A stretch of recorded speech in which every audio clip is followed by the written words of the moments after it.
Welcome to SMAC, home of the SMAC. May I take your order?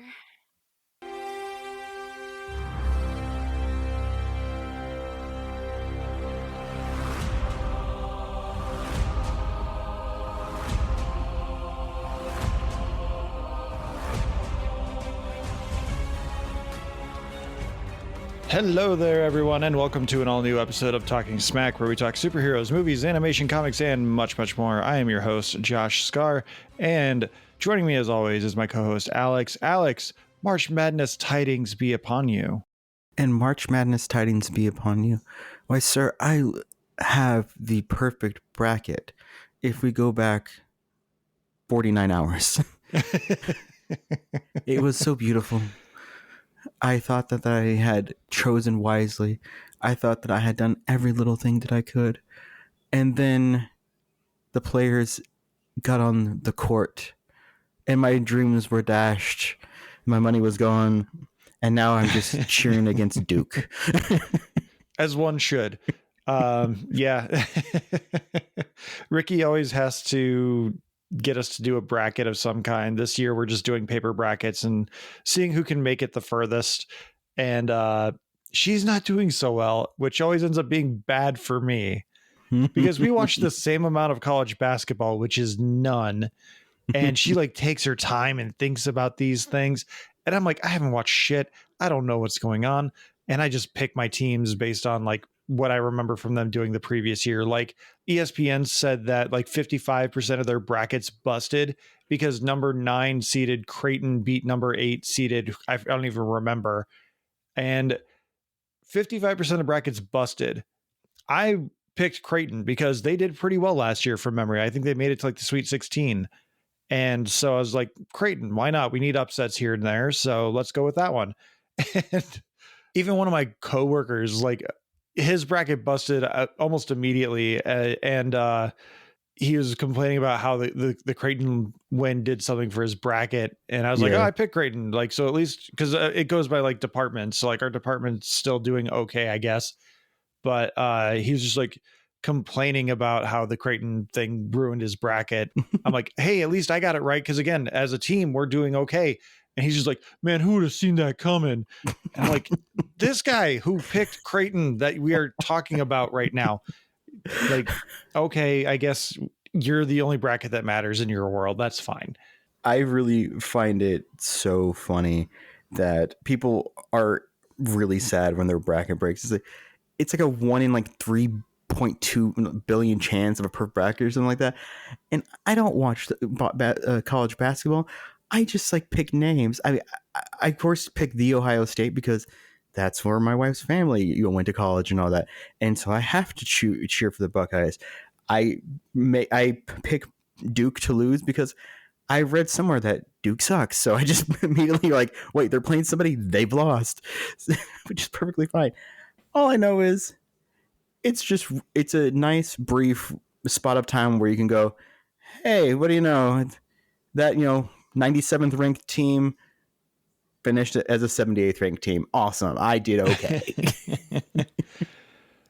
I've never forgiven Purdue. As a Purdue alum, I'm even wearing my Purdue champion jacket right now. I've never forgiven them for being the number 1 overall seed. I think it was like 2022 or maybe it was 2023. Like they were number 1 overall in the tournament and they lost in the first round. It's like only the 3rd or 4th time a number 1 seed lost to a 16 seed ever. And it was the one time I was like, I think they could do it. They're number 1 overall. Yeah, let's just pick them to win the whole thing. And out in the first round. Oh, yeah. So my wife just let me know. Apparently the Buckeyes for the men's side didn't even make it to the bracket, but they're still in it for the women's team. There you go. She's doing one at her job. And when I came home on Thursday, she had it both up on her phone and on like ESPN because she was trying to like look at 2 different scores to see how her brackets were. And I was like, that's awesome. Part of March Madness. Like, it's not just the tournament; it's what it does to people. I remember being in high school and my homeroom, study hall teacher had the games rolling in the middle of study hall. So like there were 2 TVs because it was 2 classrooms joined together, and they ran 2 TVs on 2 different channels so that they could watch a couple of different games. And like this time of the year was the best time of the year to be in school because teachers were usually more concerned about the games going on. Oh yeah, we had a I forget which class. I think it was my 10th grade English class where during March Madness, the teacher would actually have the TV on in the back of the room. So we were facing, of course, forward, but he had it on in the back. So as he's like half paying attention to our lecture, it's on in mute in the background. And I was like, all right, man, you do you. I'm really confused as to why all this month that we have to write, that we have nothing but tests every day, but okay. Oh, it's just bookwork today? Okay, that's fine. Everyone quietly read Romeo and Juliet. All right. Yes, I will be reading Romeo and Juliet. I will not be zoning out. Exactly. So, Alex, the big news from last week is confirmed. May 17th, we are recording live at Cataclysm Games and Collectibles in Loves Park, Illinois, just a little north of Rockford. We will be doing a live Talking Smackdowns episode that will be releasing on our normal Wednesdays, but we will be recording live in store at Cataclysm Games. Very excited about it. I'm trying to rope in a few other hosts, Matt, Scotty, seeing if anyone can come in to celebrate 200 episodes of Talking Smack. So if you're from the Rockford area, you know where Cataclysm is, and you want to come and support the show live, please do so. We'll have a table. We'll be set up and recording the episode and taking live listener submissions as we go about our recording session. And we'll just hang out at Cataclysm for a little while on Saturday, May 17th. You can see my flop sweat in person as I just sit there drenched. I didn't know cats sweat. Oh, we do. It's not great. It's why we don't like Babs. Because then all the sweat that we ever had pulled against our skin, all of a sudden just poof, and we shrink. It's a terrible sight. And the other news for the week, though, I was on, as I mentioned last week, I was on I Have Some Notes. The link to that episode is in last week's episode description now, as well as this week's. Liam, Greg, Scott, and I, we talked about Goon, and it was a good time. So definitely take a listen to that. And with that, we are going to take our ad break. We're going to hear from the lovely Dan over at Casting Views. And when we come back, we're going to talk comedy Legasequels and why they don't seem to work. So we're going to listen to Dan, and then we'll be right back.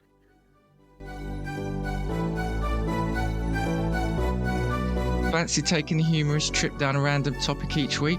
You do? Well, you're in luck. Casting Views, presented by me, Dan, and a host of guests, bring you just that.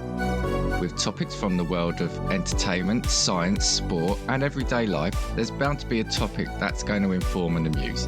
Catch Casting Views every Sunday on all listening platforms now.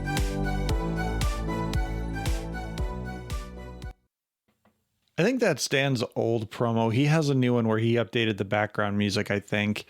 But It's I like so that soothing, though. Yeah, I mean, Dan's voice is soothing. You can't do better than that. But yeah, much shorter time to get to the ad break this week compared to last week. We only got there in about 8 minutes and 30 seconds of recording time. We'll see what it is at editing time. I'm going to do something real quick here. There we go. Perfect. I'm no longer able to see my face. I don't know how you do it. I don't know how you put up with looking at me for an hour. I like playing with the eyebrows. Yeah. Yeah. Do the eyebrow game. Oh, yeah. It took a lot of practice for me to learn how to do the Jim Carrey, like double eyebrow, flippy floppy. No, I can't do it. I can do the one eyebrow raise. You can do the rock. The other one, when I try to do it, it looks like eyebrow. Yeah. When I try to go the other way, it makes it look like I am intensely debating if I need to poop.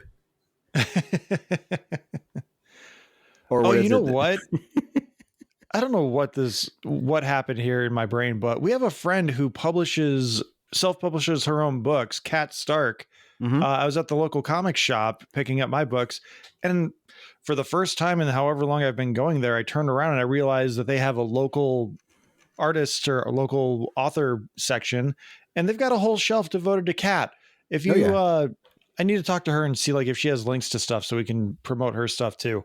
I didn't realize she had a new book out as well. So like, I'm like, put that aside. When I get my next paycheck, my fun money's going towards Cat. Awesome. Yeah, support Cat. Sure, it's fun books. A little naughty, but fun. But yeah, I knew she wrote, but I didn't know she was like still writing. So like, awesome for Kat. If Kat listens, or if you're still in contact with her, I don't think I have her number. But I love Kat. She's awesome. Hopefully she's doing well and selling some books. But no, I'll let her know that she got a shout out on the podcast. Definitely. But what we're here for this week, because the Happy Gilmore 2 trailer dropped, we knew this was coming.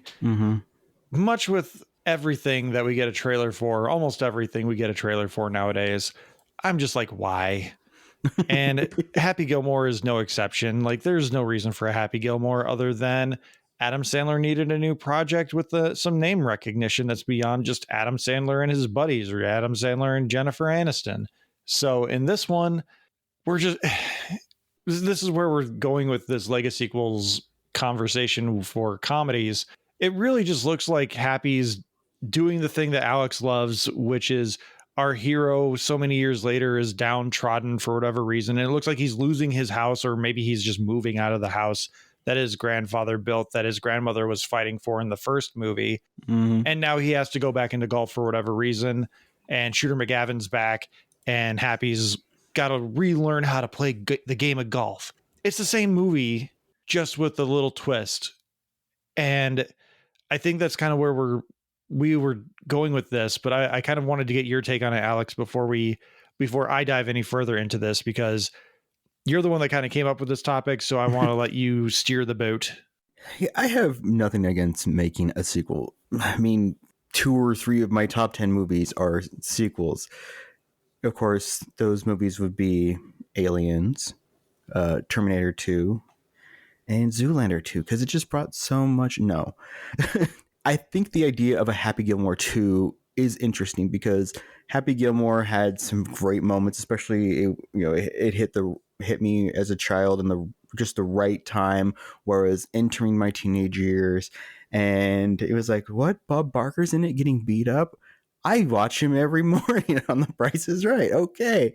And Adam Sandler was starting to just really hit his stride of being on SNL and into that movie. And so I'm like, okay, there could possibly be something there, because Happy Gilmore came out like just before Tiger Woods, and golf exploded around it. So I'm invested in it, because Adam Sandler put out a new comedy special recently. Really funny. He's also been really good about poking fun at himself recently. Like one of his like specials a few years back was called like Perfect 10 or something like that, because he was mocking that he always gets bad reviews for his movies the last like 15 years. And he has hit this point in his life where I think culture has kind of shunned him away a little bit. Like, yeah, his movies weren't doing that great critically, but he still has fan base. He struck his Netflix deal. Why does he always walk around wearing basketball shorts and a hoodie? And yet the sentiment kind of you gotta is always returned. be ready for a game, man. Yeah, I know, which is his excuse. Which, hey, good for him for being worth gobs of money and just walking around and seeing some people playing horse, and it's like, I'm in. I'm totally down for that. It's part of the reason why I thought Jack Black was so charming for a long time, is he would just be out and about wearing a backpack and just walk through museums, take selfies with people, busying himself throughout his day, doing his own thing, living his life, not being unapproachable. But, and so people have stories. It's kind of like Bill Murray, that he apparently drops by golf courses and just joins groups, or at one point went to a bar and just went behind the counter and started serving people drinks no matter what they ordered. He just gave them like a shot of rum. Celebrities being approachable and interesting. And I watched the trailer, and I was really kind of hoping that first sequence of showing the great golfer's bust, and then it got to him. I was like, okay, so his career continued. Maybe something cool happened. But instead, he's just immediately self-degrading. I haven't played golf in years. I have to refine my mojo. And it sapped the interest out for me, because, as you said, it looks like they're just retelling the same story. I mean, I was maybe a little intrigued because at one point it said, "Oh, my happy place is it's got to be more age appropriate now this time." You know, I don't like revisiting heroes to see them rise again. I think that's just kind of a lazy trope in which you are bringing back, you're just retelling the original story, but you're making it a little darker, or maybe you want to try to do a little twist at the end. And then I love Ben Stiller, but I lost all hope when he runs into Ben Stiller again. Like, of course he did. It's 30 years later. Why wouldn't he run into Ben Stiller again? Yeah, I loved Happy Gilmore. I watched that movie, I think in one summer. I think I watched it like once a day for the entire summer. Like, we had the VHS of it and I had nothing better to do. I don't think I was really friends with my neighbor kid anymore. And I was just like, I just want to stay in the house and have fun. So like, I just literally popped on Happy Gilmore and just zoned out for 2 hours every day and enjoyed myself for a weird, wacky comedy that seemed a little less age appropriate for me, even though I was like 12 or 13. Like Happy Gilmore had like a raunchy comedy feel to it, even though it was remarkably tame. Like there's the love interest walking around in like panties and garters and stuff like that, but it doesn't go much further than that. Even when they start talking about like the sexual stuff, it never dives too deep into anything like that. Like it's much more Wayne's World than I think people would give it credit for. Yeah, Adam Sandler, I mean, his comedy albums are filthy. Yes, they are. Like, I didn't pick up one of his comedy albums until maybe I was like 17 or so. It was like, oh yeah, he's a comedian. He has comedy albums. It was kind of around the time that I started getting into George Carlin, where I was like, okay, there's these albums. I don't have to wait for a movie or them to be on like David Letterman or something, right? And I was like, oh my God. like this is not SNL. What is this? Obviously everyone knows like they're all going to laugh at you. I think the first Adam Sandler album I ever got was the one that came after that with the Peeper. Oh, and yeah. And there's the I forget the guy's name now, but it was the little old guy that ended up becoming a character in his 8 Crazy Nights cartoon. Oh yeah. Like I remember that one too, which like, yeah, the albums were much more mature than anything he has ever produced that's not uncut gems. Yeah. And to your point about like, he rides this line with his comedy that is like sexual, but not, because as a young lad watching, it's not Happy Gilmore, the one before it, Billy Madison, where his tutor is trying to get him to study, and she's starting to like button her shirt, like, I'll remove something if every question you get right. And of course I'm like, yep. Girl, pretty, get question right, Billy, come on. Sonya Blade, come on. Yeah, it starts, and then he starts getting them wrong, and the question closes button back up, and it's like, no, get one right, You're Billy in that moment. Yes. Right. So it's cute. I mean, not cute. It's charming. It is a little inappropriate without being completely just raunchy. And I'm hoping that the next part, this next movie, can ride that line still. But at the same time, revisiting a character 30 years later where they're on their downtrend is really tough. If we look at some of these sequels, especially since these are sequels that were formative in our childhood, Josh, we have the lovely sequel that came out 20 years later that came out the same year as Happy Gilmore, but it came out instead of 30 years later, came out 20 years later. We went from Dumb and Dumber to Dumb and Dumber 2. Have you seen that one? Unfortunately, yes. Like that was one where I bought into the whole we're going to lie to the audience thing, where they were like, Jim Carrey's not coming back until he has a script that he believes in. Jeff Daniels isn't coming back until Jim Carrey's on board. All this stuff that clearly was not the case, because it was more about the money than it was about the script. And I think Jim Carrey had come off of maybe Yes Man at that point, which was, I think that was like a commercial flop.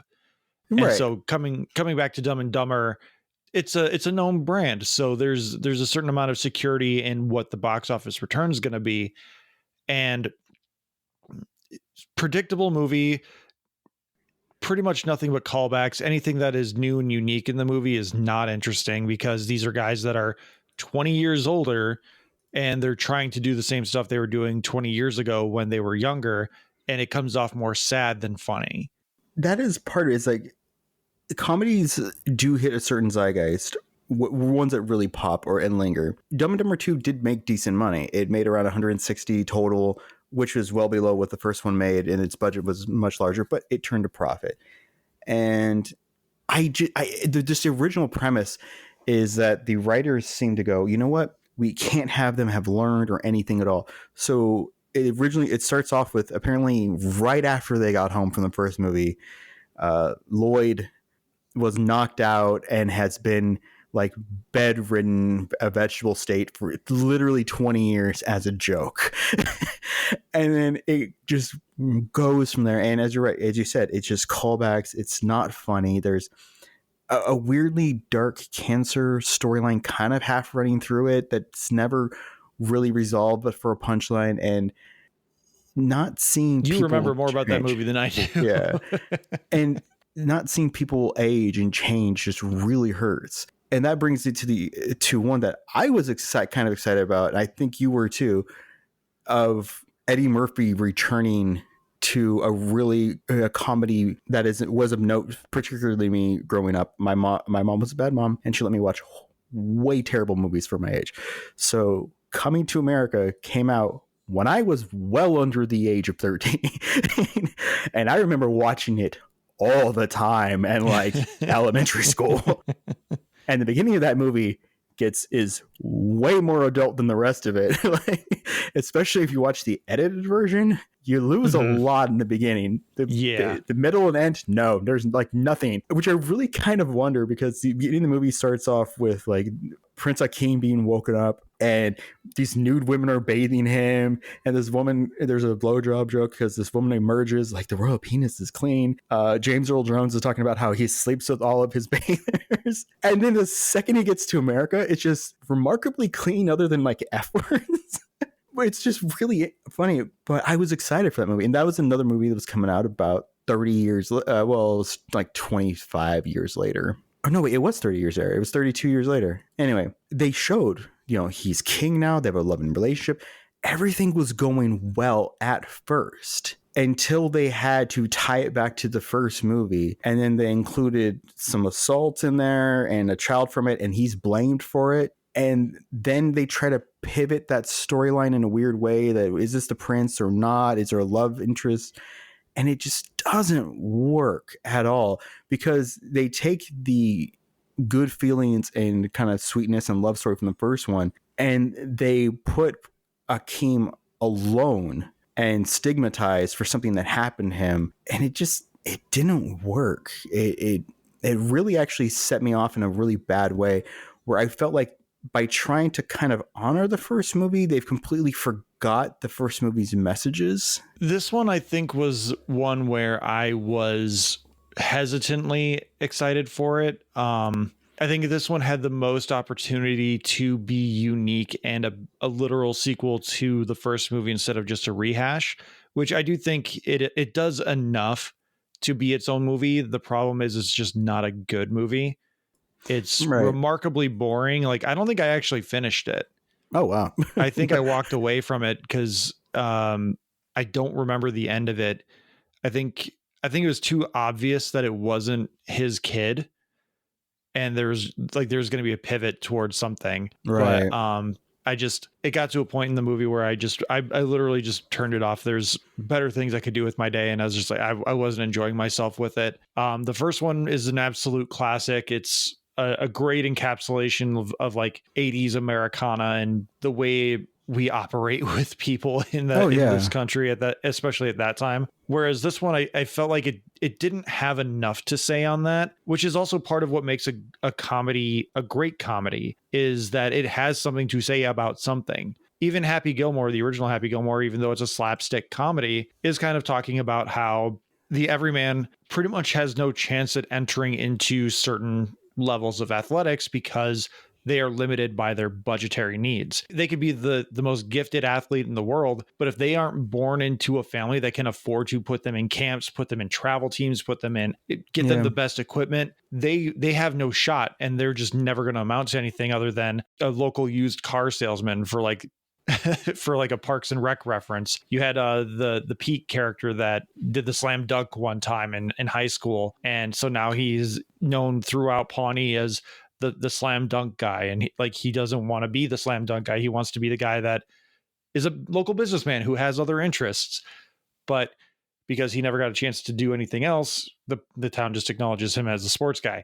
Whereas again with this one, royalty coming to America, they have to go clean McDonald's because we don't give a shit. Yep. And in this one, it felt more like it was talking more about predatory practices against celebrities, which that's not exactly approachable because not everyone's obviously going to relate to that, where like, oh, I'm being framed because I have a lot of money. Good for you, I guess. Like, poor you, I don't know. Comedy should be in like an extreme reflection of some situations. And so that actually is a great point, because that brings us to Zoolander. I love Zoolander. I can unabashedly watch it over and over. It's in the computer. It's such a great dumb gag. I'm not an Omni churner. It has David Duchovny in a brilliant role, which I absolutely love. It is peak Will Ferrell being his absolute like dumbest evil version, and it had a lot to say. And what it was saying was just a straight up mockery of not only culture, but also fashion, of just how absurd fashion is, and chasing it, and, you know, elevating models to these nth degree of, and they have like terrible habits for themselves, and how consumerism is. And it also speaks very highly. I mean, the plot line involves wanting to kill a foreign minister because they got to keep the textiles cheap so they can have these enormous profits for the consumer culture. And the second one came out about 12, 13 years later, and they had no villain. They just brought back Will Ferrell. They had nothing further to say because, frankly, as far as I can tell, fashion from 2001 to now is largely the same. The biggest difference would be social media, which even then, from the time Zoolander 2 came out to now, is drastically different. Yeah.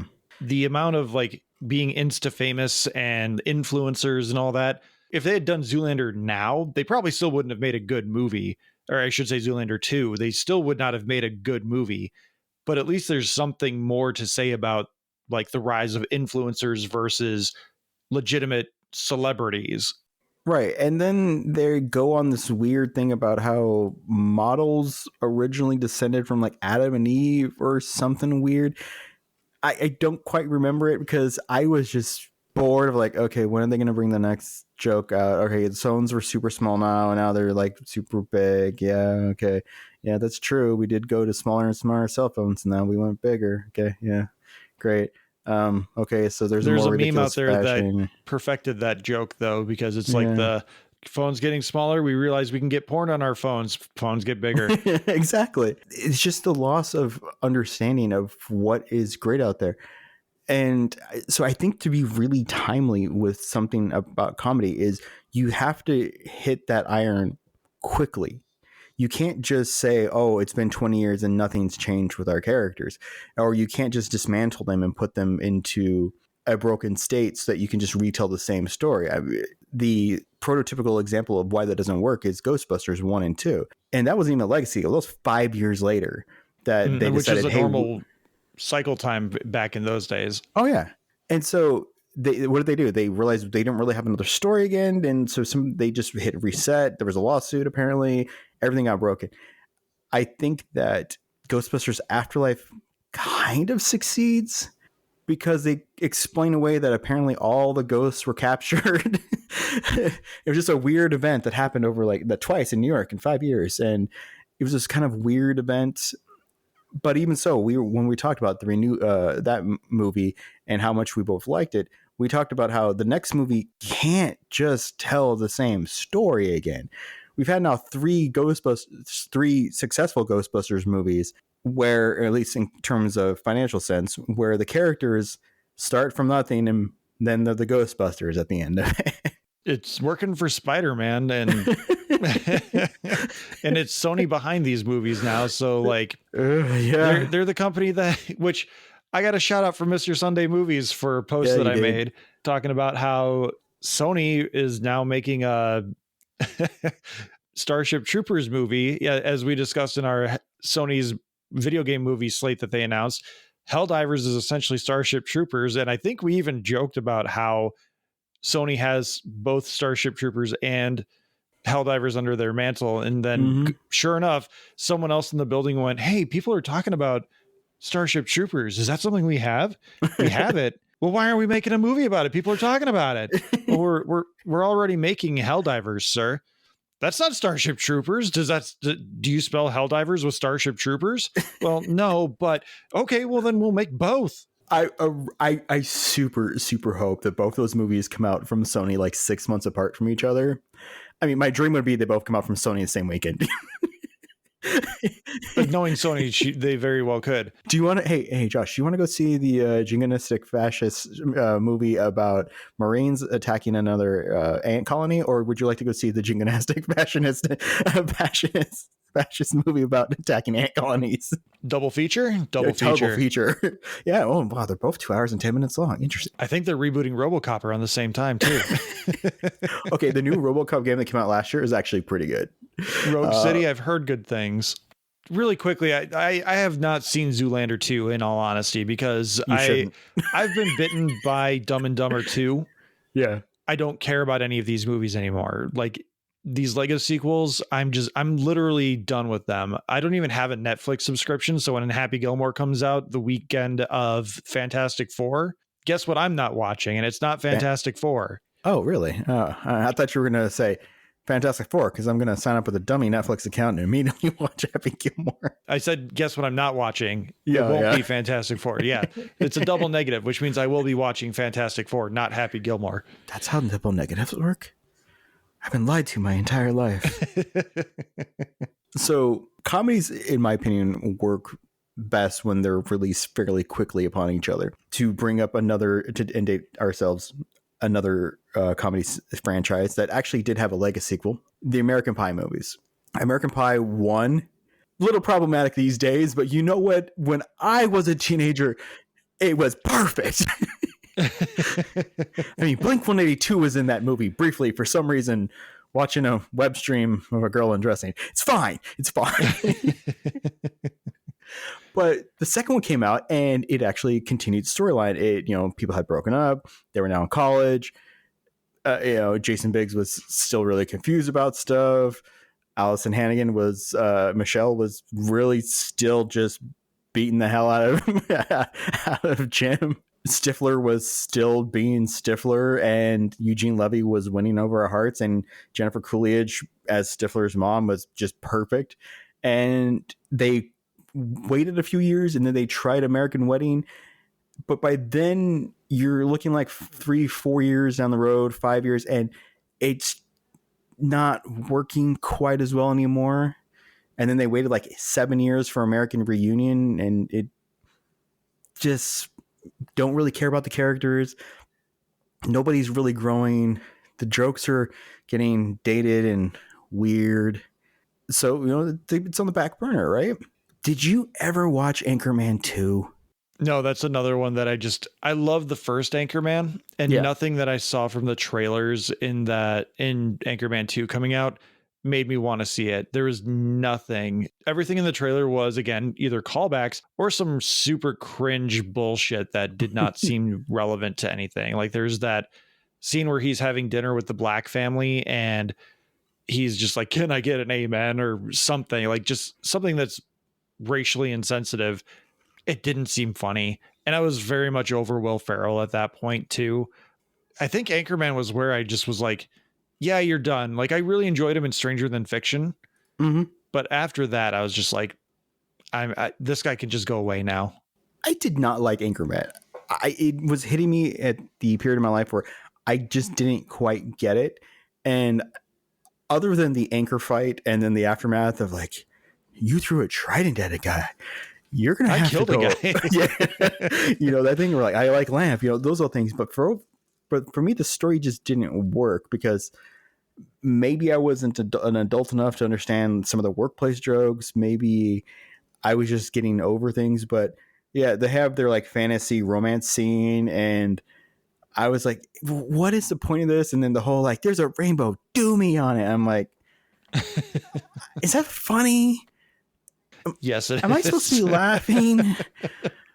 So when, you know, Anchorman 2 came out, I was like, you know, I will give this a shot. But all I saw was he still hasn't learned crap, even though apparently it's 6-7 years later, something like that. He's still having problems with his now wife, and he has to learn the same lesson he learned in the first one. And it's just that rigmarole that I don't get, which is why I'm really weirded out that this week I was reminded of two things. One, I was reminded that the Meet the Fockers franchise, or Meet the Parents, whatever you want to call it, still exists. Still, I have completely just memory hold those movies. I remember liking Meet the Parents. The first one is the reason why I really don't like Ben Stiller. Oh, I did really? not like that. I did not like that movie at all. You didn't? No. Oh, wow. Okay. Proof in the pudding that comedy is subjective. Like I don't think when I saw it, it was the right kind of comedy for me. Like I wasn't in that frame of mind of like awkward sitcom cringe comedy that like The Office perfected, where Michael Scott's just doing the most embarrassing thing in the world and you're just laughing at how cringe it is. Right. And in this case where, you know, like he's like just sitting there like, the little nipples, you milk the little nipples, the little nipples, you're gonna milk them. Like I'm just sitting there like, he just keeps saying nipples and it's not funny. And Yeah. I just didn't get it. And so like, even when Mystery Men came out, which I think Mystery Men came out first.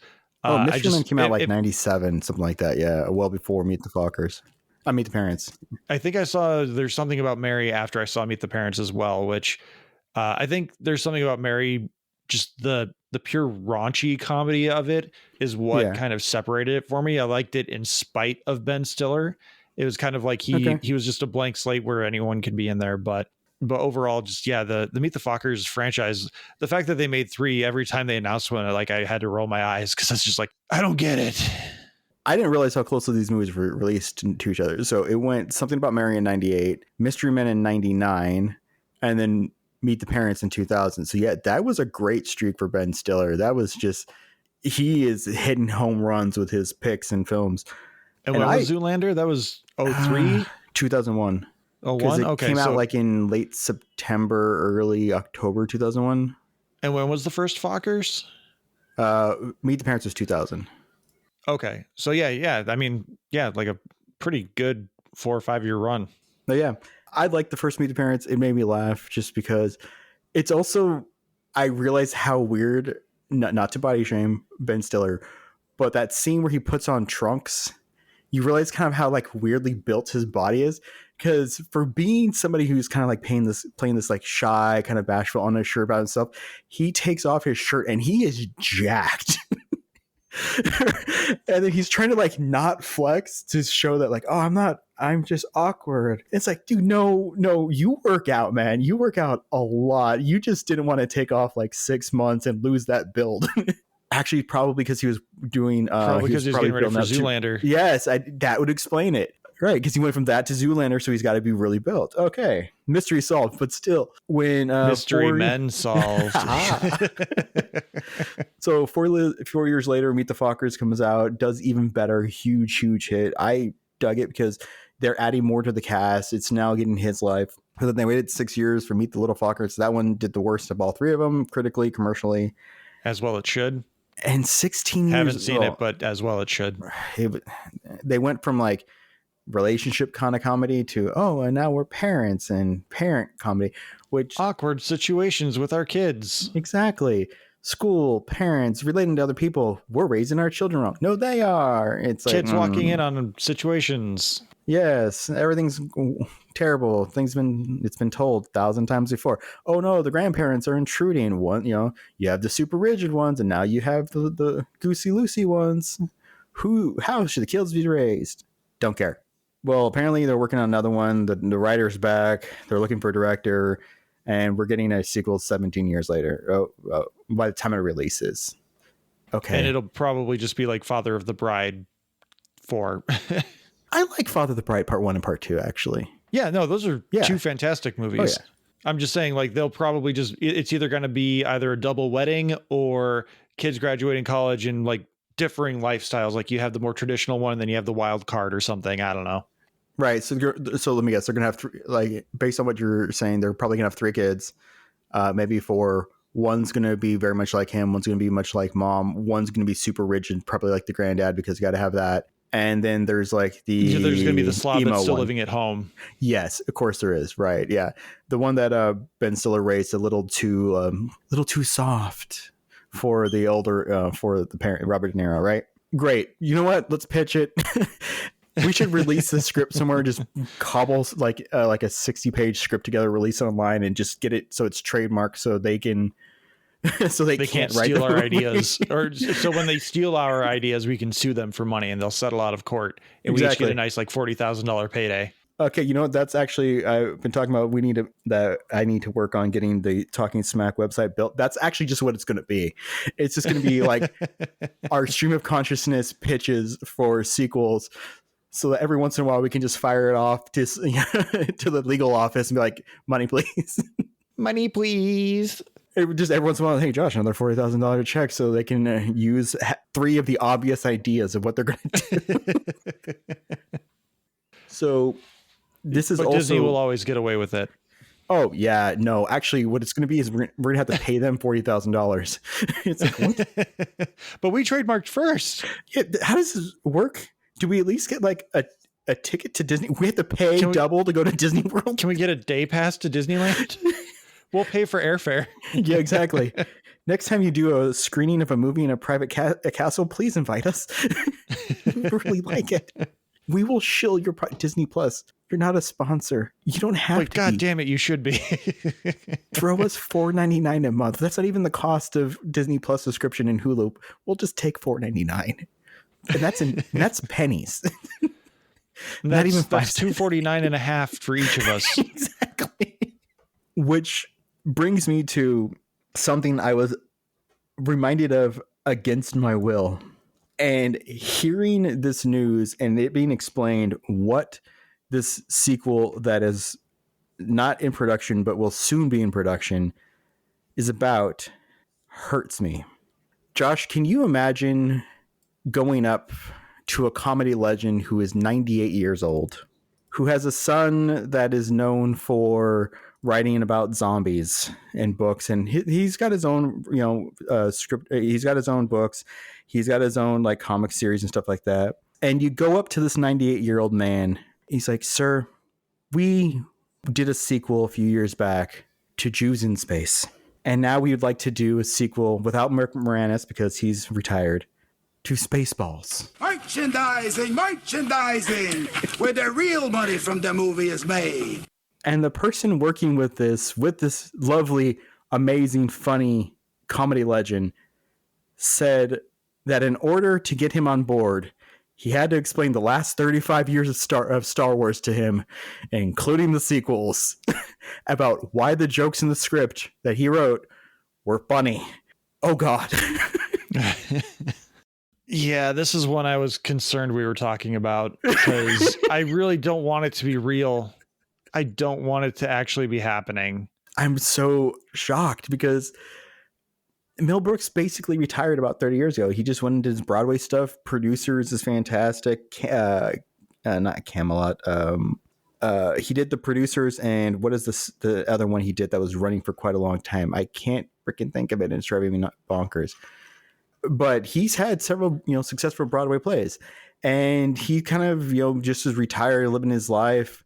Since Dracula Dead and Loving It, something like that. Yeah, I think that was his last like real theatrical release. He had like a 45-year career in Hollywood and kind of like reclined back. he even produced other movies. Like he produced like The Elephant Man in the 80s, and it's just astounding what his life was like. Yeah, he kind of just went away after Dracula Dead and Loving It, and he popped up here and there doing some voice work. He also Toy Story did 4 Young Frankenstein for Broadway. Yes, that's the other one on Broadway, Young Frankenstein. He was Vlad Dracula in the Hotel Transylvania movies. He pops up as in Robots. He's just living his life, and someone snuck up to him and went, "Let's do History of the World Part 2 on Hulu. It's going to be great." As a TV series.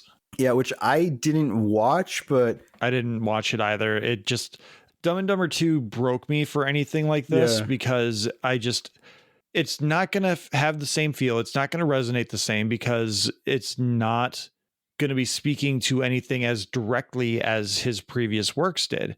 Everything now is just too broad. And I think that's a big part of why no comedies really hit anymore is because they aren't encapsulating modern audiences. They aren't encapsulating the generation that they're trying to talk to. If they're trying to do anything, they're trying to bait on nostalgia, which is what that comedy horror movie from earlier in the year, late last year, Y2K, where it was just, hey, millennials, remember Y2K? What if the thing actually happened? And then apparently it was just a bad movie. That also reminded me of a great comedy franchise that ended because, well, one of the primary cast members didn't go to jail of Naked Gun. Leslie Nielsen, Naked Gun, Naked Gun 1, Naked Gun, I think 1 and 1/2, or is it 2 1/2? And then was it 3 and 1/3, the final case, something? Yeah. And they were also, the 3 were successful. They were actually starting a 4th one, and then something bad happened. But it's being rebooted, and currently Seth MacFarlane is filming it with Liam Neeson and Pam Anderson. And I'm hoping that a reboot could be okay, but at this point it seems to be just serving as you said, serving the IP. Yeah. Remember this? Because I think in the 80s and 90s, it was a little funnier to have incompetent cops running around with really bizarre jokes. Like the first movie, I rewatched it recently, has a joke about Frank Drebin walks over, opens up a filing cabinet, starts looking for something, pulls out. He's like, "Oh, this, I think it was a knife." He's like, "The knife from the McClint case. Holy crap, he was innocent. We should tell somebody." Frank, he was put into the chair 3 years ago, and then he just drops it back in the filing cabinet and shows it. That's funny for the time, and I mean, I still laughed, but I don't know how crossover appeal that kind of comedy is going to be after the last 6 years or so. If I trust Seth MacFarlane, like he hasn't done a project. That's not true. He did Once Upon a Time, A Million Ways to Die in the West. A Million Ways to Die in the West, yeah. He also did Ted 2, which, like, admittedly, Ted 2 has moments. It's not hilarious, but like there are moments. Yeah, I feel bad about Ted 2 because he had a script that they were about to shoot, and then Meet the Millers came out, and it was his script basically. He said it was like the main arcs were all the same. And he went, "Oh, crap."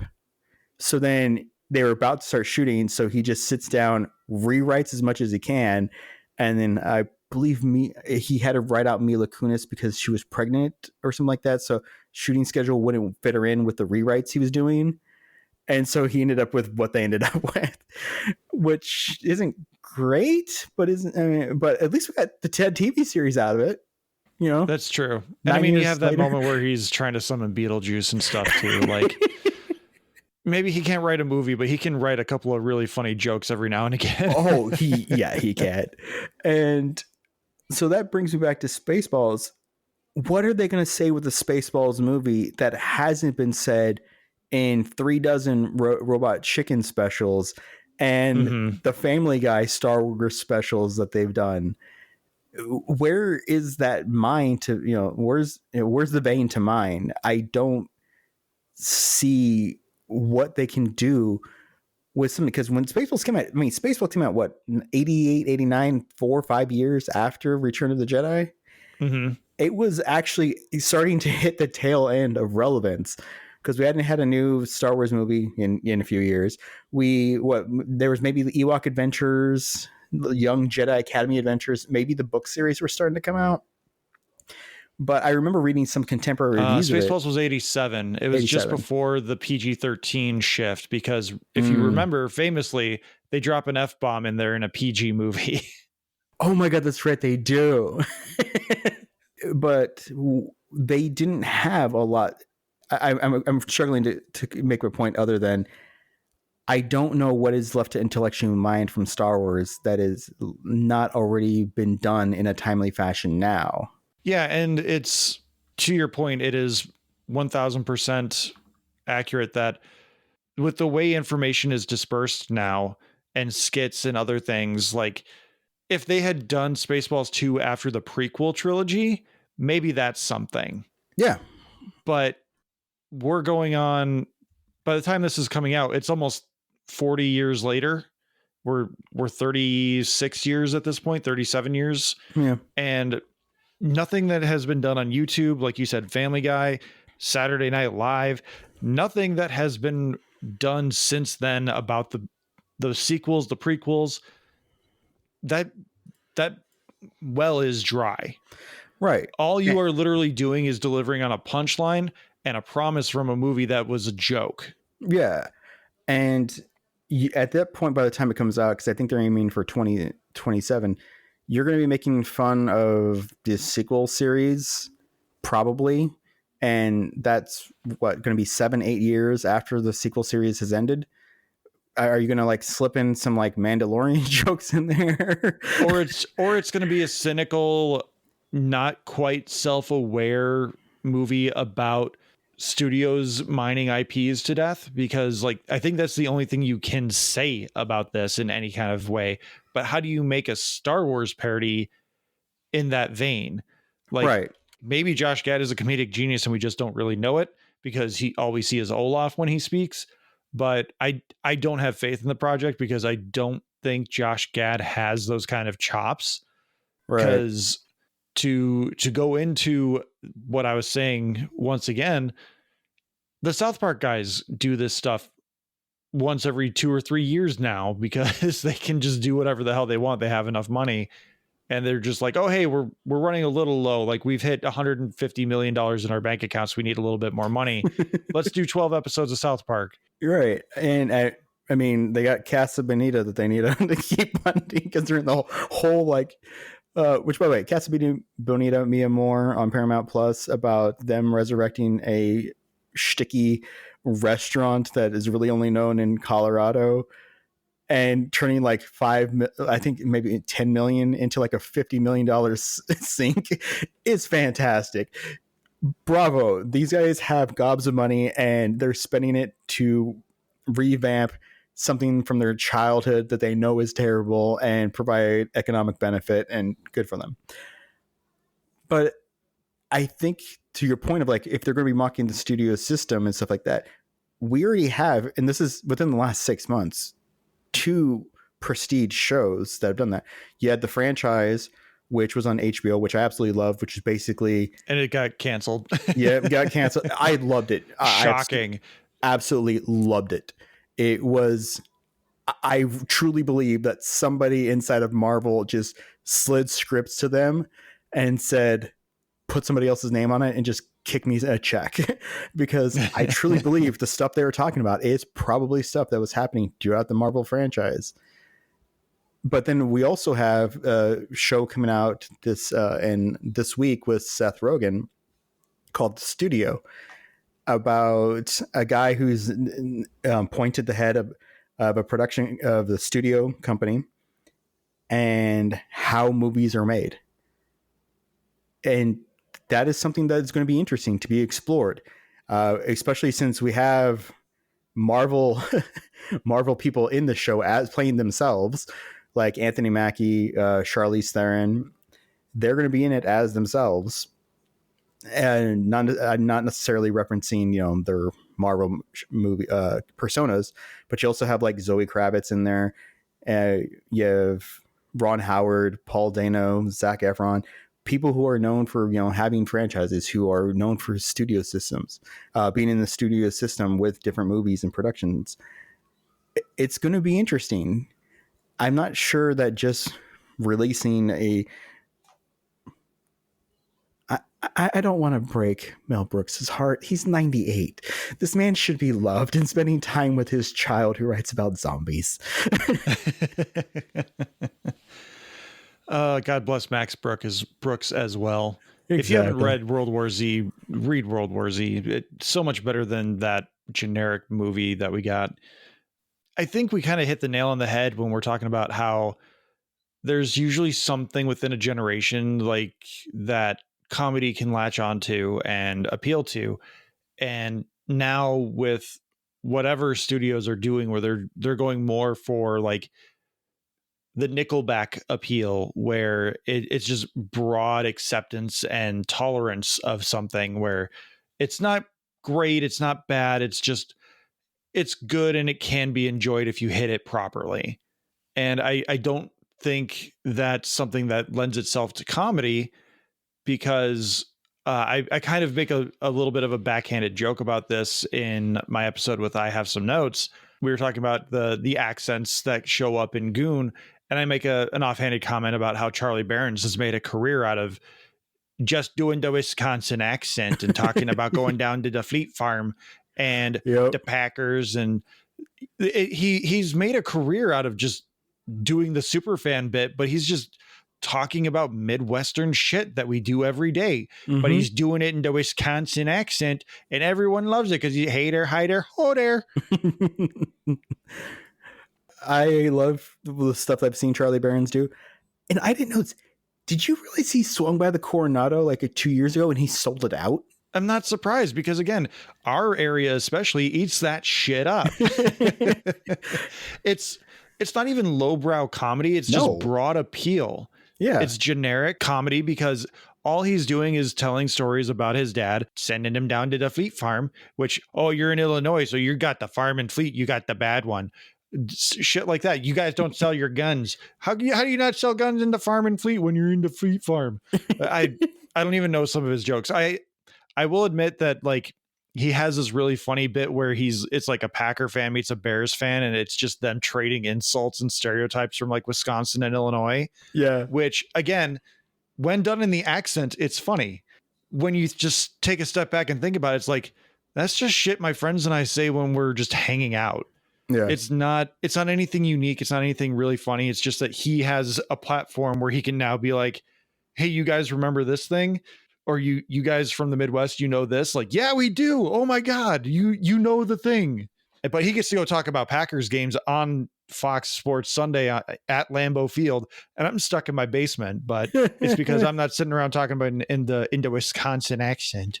By the way, Charlie Berens, love you. If you ever want to come on and discuss any topic, I'm all for it. Sorry, let me put that in the Berens way. Allegedly. I gotta know, how do you say allegedly in the Wisconsin accent? Let's see here. I was accused of being in the robbery, but that's only allegedly. That's a hard one to get in the accent. That one I don't think works. I think you had to do something like supposedly. There you go. That's what it is, supposedly. So, yeah, and you got to make sure it's the B and not the D, because that's the true Midwestern way. Supposedly. You got to have the poutine supposedly. We're gonna go out ice fishing on the ice. It's kind of thick near the creek there, and we can put up a nice little blind. Yeah, the thing my dad always used to say is thin and crispy, way too risky. All right, so I can do it too, Charlie Berens. I just don't have your platform. We're turning this into the Charlie Berens hate podcast for some reason. You know what, there, Charlie Berens? Yeah, it's a Skywurst now. Skywurst over. So I'm going to leave us on a good note. I'm not sure you have one, Josh, of a legacy sequel, but despite this movie doing the thing I hate, which is having our heroes down in the dumps, it has so much damn heart and is so sweet and sugary that I have to love it. It is Bill and Ted Face the Music. Oh, I was going to say Deadpool and Wolverine. Oh, that was like 8 years later. Yeah, that was a wait. But yeah, no, it was.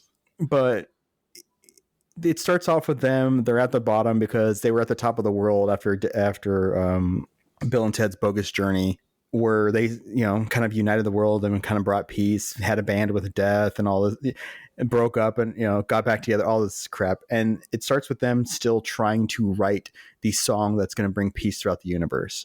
And they're just struggling. They have stopped doing arenas. They've lost a lot of their stuff. They're doing the weird music because they don't know what it is. So they just try anything to like, is this the song?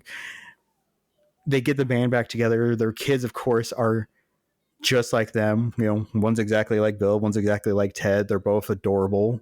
And the actors they get to portray their daughters are really good at it. Sometimes it's like, you're just doing a weird mockery. Doesn't quite work, but it's fun. They don't know what to do with the princesses, so the princesses just kind of disappear for like an hour on their own adventure that they never explain. But it ends sweet. It has a heart. You can tell they love the characters. You can tell they loved being in the movie. You can tell that they wanted to respect what they were doing, and it ends on a happy note. So I think Happy Gilmore, Spaceballs, Meet the Parents 4. Freakier Friday. That's one we didn't even come back to. Oh my! We got that trailer too. You just reminded me about that one where now instead of Lindsay Lohan and Jamie Lee Curtis swapping bodies, they're also looping in Lindsay Lohan's two teenage daughters, which one of them is British, and the body just retains the accent. Is that how accents work? I don't know. Apparently, that's what they're going with in the movie. I thought if I got a concussion, I would like wake up French or something like that. Well, if you got a concussion, you would just end up in a coma for 20 years and then wake up just to make a practical joke. So it can work with Bill and Ted Face the Music, but that's it. And that's because it's Keanu Reeves and he's immortal. And I think it's because, among other things, they accept the goofiness of the premise of the movies that they came from. Yeah. Because one of the things that they go into hell, right? Yeah, it's the second one. They die and are in hell, and they have to play death. Yeah, but then they go back in Bill and Ted Face the Music, right? They have to like go rescue their daughters, if I remember. Yes, one of them ends up having to serve there, so they go to Death, who is still mad at them for breaking up the band. That's right. And then they go and rescue her. Which, by the way, I love that they didn't pretend that Bogus Journey didn't exist. They didn't say like, okay, we went a little farther. We killed them. There was robots. Death was in a band. They went, no, this is actually just canon. This happened. Yeah, and that's something that more movies should do, or instead of just being like the Halloween thing where there's 20 Halloween movies, but we're gonna reboot it so that only the first 2 happen and shit like that. Yeah, weird stuff like that. Yeah. I don't really want to dive into them, but in doing my research, just to make sure I knew what we were talking about or had enough to talk about, Joe Dirt 2 had a legacy sequel. Oh my God, Son of the Mask. Joe Dirt 2 is a legacy sequel. Not Joe Dirt 2 had a sequel. There's no Joe Dirt 3 that I'm aware of. I didn't realize that Joe Dirt had a sequel. Yeah, it looked exactly the same as the first one. Like, Joe Dirt is that static character that just never grows up, and they just recycle shit. Released on Crackle. Okay, then. That's a thing. Son of the Mask is another one. Came out, I think, 20 years later, or almost 15 years later. Yeah, with Jimmy Kennedy. That's one we don't talk about. Yeah, that's one we don't talk about. That's where like they try to do a soft reboot of it and just do a completely different movie. And then this one's not necessarily a comedy, but it's one that I think bears acknowledgement in this conversation because of how bad it was as any kind of legacy sequel. Space Jam: A New Legacy. Oh my God. I completely forgot that came and went. Oh no, but there was a great South Park joke about that. It's like, we knew the pandemic had reached its apex when Space Jam came out. To this day, I don't know how I sat through that entire movie. You made me watch that. I sure did. Al G. Rhythm was the villain. That was the thing that had like the most commentary, was that like the algorithm was trying to take over. And lo and behold, 5 years later. Yeah. Oh, that's hysterical. So, Alex, I guess it's time to start wrapping up here. Where can people have wonderful conversations with us about legacy sequels, blockbusters, comic books, video games, anything in nerd multimedia? Where could people possibly find us that's not just regular social media? All they need to do is scroll a little bit, click show more. There's the Discord invite link right there. Pop in, say hi, let us know you're around. We, post our news, we chit chat, and we would like to talk to you. Especially if you think for some reason that American Reunion is a great movie, or Meet the Little Fuckers is actually a strong showing in that franchise. Or if you're a Charlie Berens stan and you gotta defend his honor to me, feel free to come on and tell me I'm dumb. I'm always willing to be in the wrong on something, but I hold to my guns on certain things. Like Guardians of the Galaxy 2, not great, not my favorite Marvel movie. People love it. More people love it than I think you or I would care to admit. But whatever. I'm happy to be wrong and in my own little world on that one. But if you want to share your thoughts, questions, concerns on anything like that with us, you can email us at tsmackpod@gmail.com, or you can find us on the social medias at Talking Smack Pod. That includes Blue Sky, Instagram, Threads, Facebook, YouTube, and TikTok. Thank you to Leo Allen for these wonderful tunes you're hearing in the background right now. Thank you to Beppo for our original avatars, Retrorail Studios for our Ricky avatar. Thank you to Joey Fitzgerald for our thumbnails. He and I are still playing Split Fiction. We are very close to finishing the Dragon Fantasy level. So if you're on Twitch, definitely find the Game Club Pod streams and take a look at those. That's been a lot of fun. Please like, subscribe, rate, review on your podcatcher of choice. If you're watching on YouTube, hit the like button, hit the subscribe button. Alex, thank you for being here. Listeners, thank you so much for having taken the time to listen to us this week. Alex, what should people be watching? Watch Star Trek and not Charlie Berens. Who loves T-Smack? I love T-Smack. Is it true? I do. Ooh.